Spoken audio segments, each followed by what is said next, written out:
OK, ça c'est quelque chose, là, écoute ça.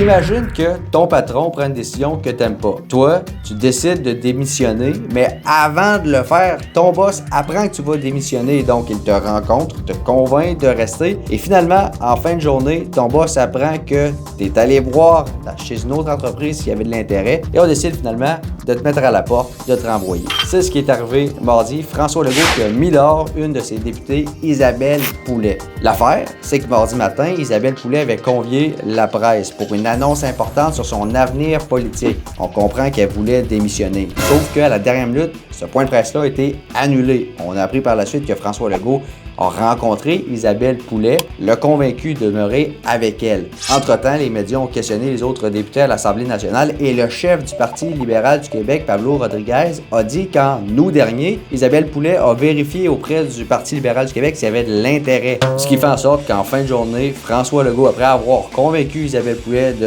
rester parmi les rangs caquistes, a décidé de l'exclure. C'est le 8e député depuis 2022 qui quitte les rangs de la CAQ. Joël Boutin, Pierre Fitzgibbon, Yuri Chassin, Éric Lefebvre, Pierre Dufour, André Laforêt, Maïté Blanchette-Vézina et Lionel Carman la semaine dernière. Ben voilà que s'ajoute le nom d'Isabelle Poulet. Est-ce que ça va être le dernier départ à la CAQ? À voir.